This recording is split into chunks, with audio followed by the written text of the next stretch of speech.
Right, it's been a few weeks since we've done a character profile. We got a classic one this week. I think this is one of my favourite, side characters, isn't it, we're doing this week. We're going to talk about Graeme Proctor, and I don't know how many people remember him, or if you didn't watch the show back then, might have even heard of him. But he was one of David's mates, and I thought we'd talk about him this week, because David needs a mate right now, doesn't he? Yes, he could do with somebody to confide him a little bit, and maybe this could have been a good opportunity for Graeme to come back. Right, shall I do his information? Yes, you do his information. Born in 1990. His father was Adam Anthony Proctor, and his mother was just called the imaginatively named Mrs. Proctor. He married Sheen Chiang in 2011. He first appeared on the 18th of April 2008, and he last appeared on the 13th of June 2011, so it's been a good long time since he's been in the show. He appeared in 260 episodes, and he was played by Craig Gazy. Yes. It's going to be his 10-year anniversary of first appearing in the show, coming up maybe next week, isn't it? I'll have to remember that for the Coronation Street quiz. I think he could definitely come back.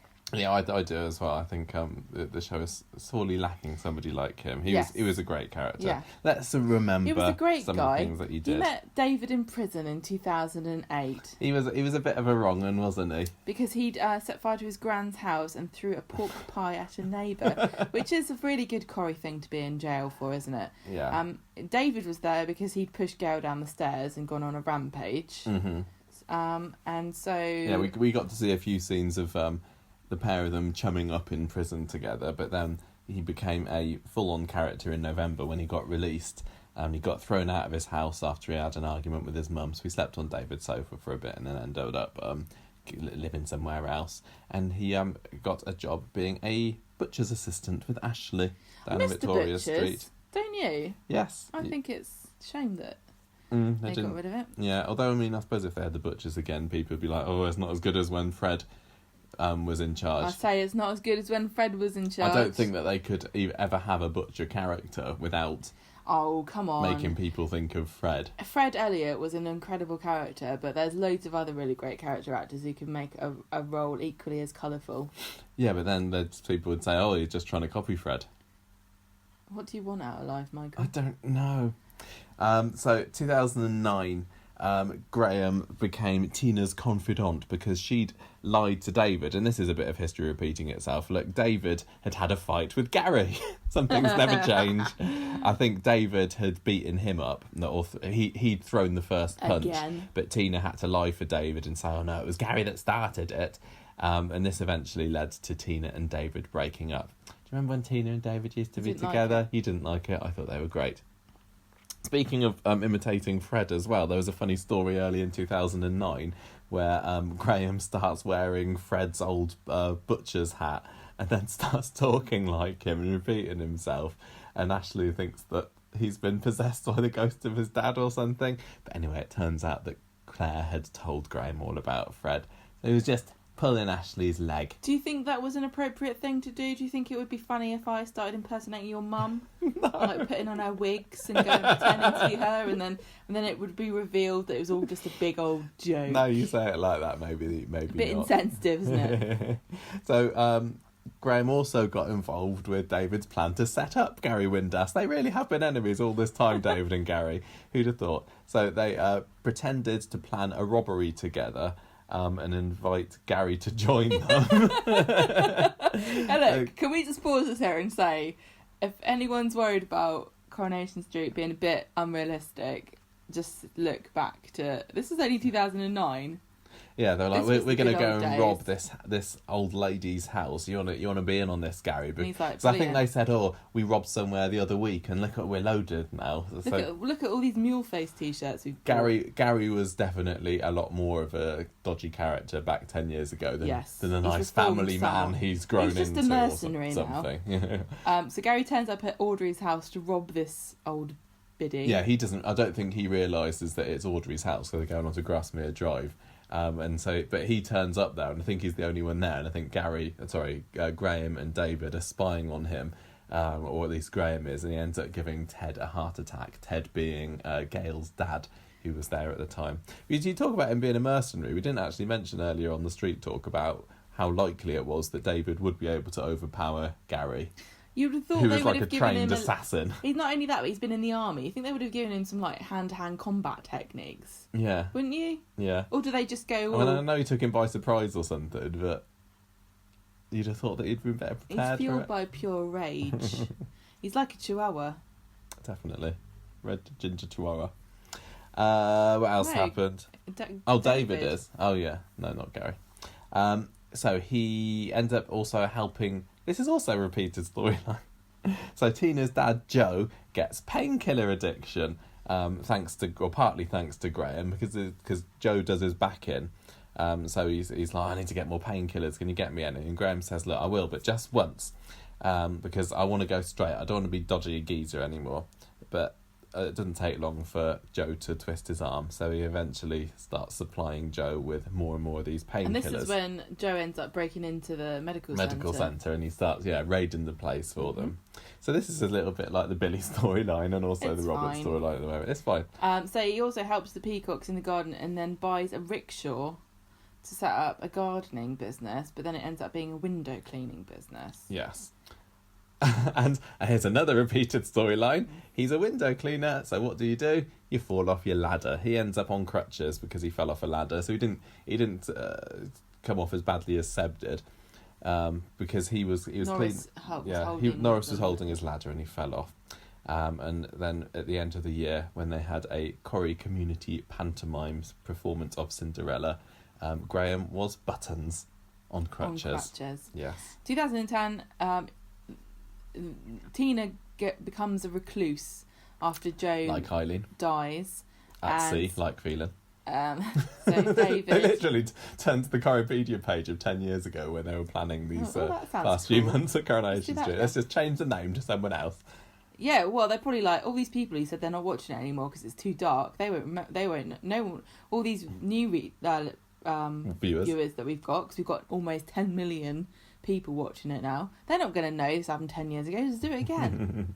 Anyway, Graeme looks after Tina. Yeah, she it was a really locks sweet herself into the line. flat, and he goes round there to see her for whatever reason, but they end up he brings her things close. And tries to coax her out of her, because he was a really nice guy. He was a really somebody who decent started bloke. off as a criminal, but he was never even a wrong one that turned right, was he? He was always like a very likeable character. He's right kind from of the a beginning. bit like Kirk and Tyrone, but he had a bit more to him in the brain department, don't you think? I think he's a bit more. I think he's very much like Gemma. He's his role on the show is the same as Gemma's is at the moment. I think, which is like a bit of a dodgy upbringing from the estate, A ducker and a diver. Could be a friend to anyone, gets on with anyone, could be in a story with anyone to lighten it up. I know, bring him back. Yeah, I mean, I reckon that. I don't think they will. I think that Craig is more of a prefers treading the boards now than being on the small screen. But if he came back, I could really see him and Gemma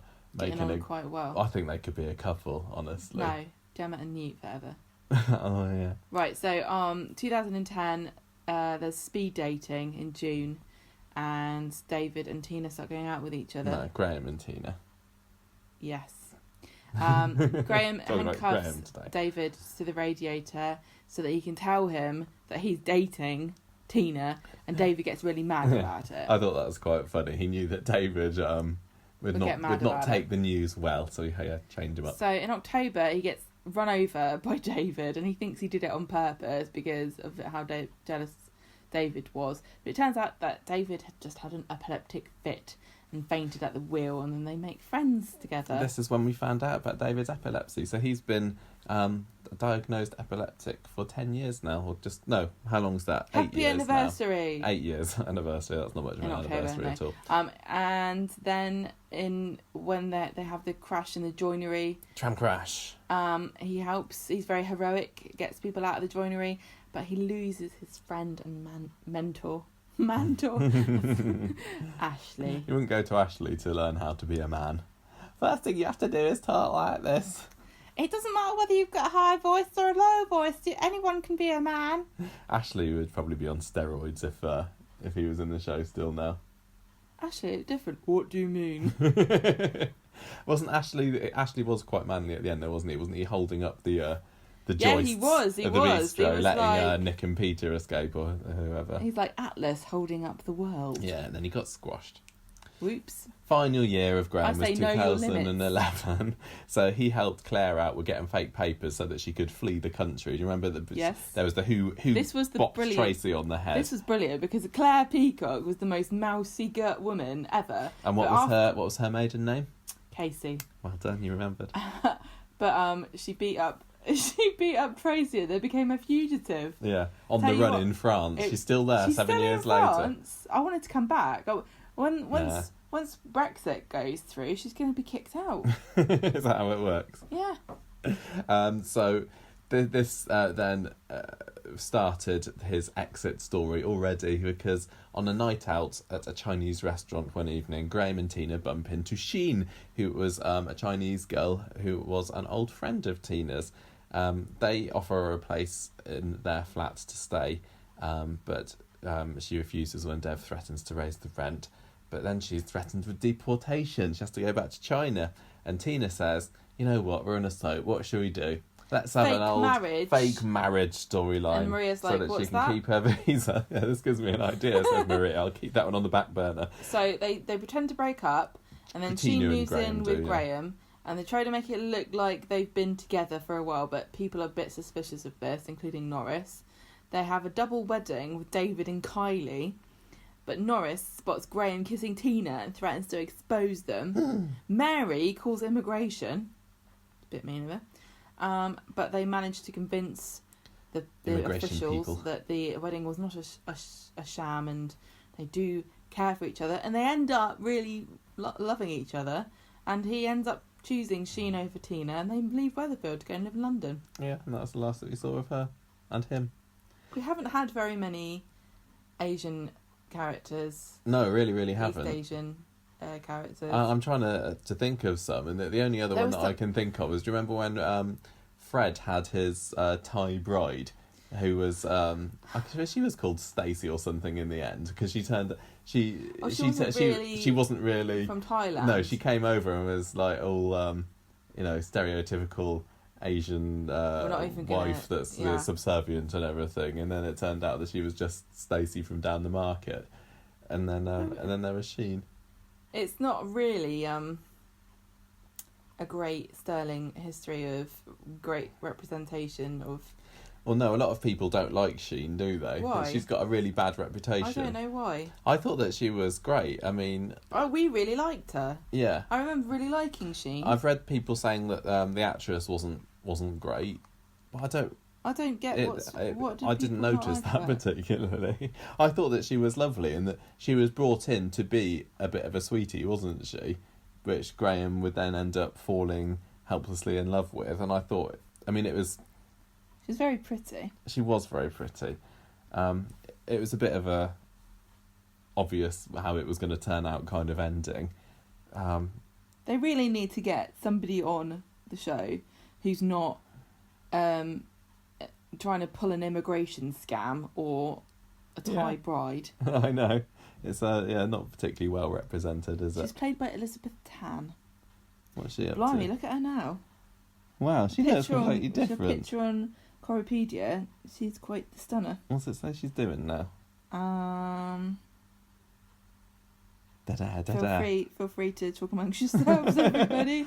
I'll do Audrey. Ooh, da-da. Ooh, yeah. Climb a mountain. I can't keep it up forever. All right, I'm trying. She was Coronation Street's first regular Chinese character. She wasn't that regular. All right, what it says here. I'm just reading what it says on Wikipedia. Now, it's not about Sheen, but I don't think we're going to end up doing a character profile of her in the end. But it doesn't really say what she's done. Not much. And I think she's in a few Asian films. She was in Doctor Who. Was she? Yeah. She's in Hustle, Spirit Warriors, Hotel Babylon. I have to go and find out what she was doing in Doctor Who. She was in Theatre. She was in The Crucible. What else can we talk about Graeme? He's in the classic line of Coronation Street window cleaners, like Stan and Jack and Tim and Craig. There was another window cleaner as well. Here's some quarry knowledge for you. Walter Potts. Does that name mean anything to you? No. He was a singing window cleaner back in the 60s. He worked for Dennis Tanner when he was doing his... it's a talent agency. Yeah, when he was doing his talent agency. And he was played by Chris Salford, who was also attempting to launch a pop singing career at the time. And they used his single on the show as this Walter Potts single. God, can you imagine them doing it now? They'd probably be lynched. Well, he used to get mobbed by fans like the Beatles were, because it was all that kind of time. What? On real life, yeah. What else? Yeah, Gemma and Graeme. I've written a note down here, but we've already talked about them. Do you think he'd fit in today? Yes. There's not too much of a caricature. A Mary Norris, Dev kind of a character. He on the sidelines. I'd rather he was, because I know you've likened him to Gemma, but Gemma's more of a main character in that she has dramatic scenes as well as comedy scenes, and I prefer to keep Graeme as. But mind you, Graeme had some pretty dramatic scenes. Yeah, I mean, when he Tina. was with Tina, I think that he played it all very well. He was a great actor. He even got some British Soap Awards. He got the Best Newcomer in 2009, which is not to be sniffed at, and Best Comedy Performance in 2010. He was brilliant. He was so. They need more comedy characters, and they need to write for them more. Yeah. They need more, because people. I know we've kind of like criticised people for saying that it's too dark, but there should be more comedy in it. And when they do comedy right on Coronation Street, it's so good. And there are very few shows that have got the ability to demonstrate that range. So, well, he's like a tried and tested kind of character as well. So if they brought him back, I'm sure he'd fit in fine. And it would be nice to have a friend for David, but I suppose. I mean, would they have to bring Sheen back as well? Maybe not. No. Say they split up. But like I said, they should probably think about having an East Asian character. Yeah, right, exactly. I mean, maybe he could have a little baby. Aww. Maybe. I read an interesting interview with him on the Manchester Evening News. You said somebody on Digital Spy said that he could work well with Tim. Oh yeah, doing his window clean or something. Yeah, this MEN interview said that there was a bit about a possibility of a comeback and everything. He used to say he used to watch over his scenes for ways to improve his performance. And I wonder how many. Time for that now. I wonder how many other actors on Coronation Street do that. Like I know a lot of them watch the show for enjoyment. Some of them don't. We certainly know that Sean Wilson didn't watch his recent comeback, apparently. But the fact that he wanted to improve as an actor and sort of going and watching them again and again and again, it just kind of shows that he's dedicated to his art. Exactly. He was also glad that they got him a proper story to sink his teeth into, because although he enjoyed being the comic relief, it was nice that he could do something proper with Tina. Read his quote out. This is about why he decided to leave. He said, basically, I like ducking and diving and doing different things. When I got the role, I wrote in my diary not to stay in Corrie for longer than 3 years. I want to do other things, and I want to do an eclectic mix of work, so this move is just part of the master plan. Can't imagine being that brave. I know. Like, I'm going to go in there, 3 years, and that'll do. And that's what he did in the end, wasn't it? He did it, and then he got out. He looked in his diary, and he was like, oh, crap, I've got to leave. Yeah. But since then, he's not really done much else on TV. I think the biggest thing that he did was the stage show of The Full Monty back in 2013 to 2014. But he also starred on stage with Vicky Entwistle, who played Janice Battersby in 2012 in a comedy show called Funny Peculiar, which was a tour in the UK theatres. So I'm sure if anyone is missing Graeme and wants to get their Craig Gazy fix, just need to look up their local theatre listings, and you never know. Might be in something. Might be there. As is same as us and Haley to Madden.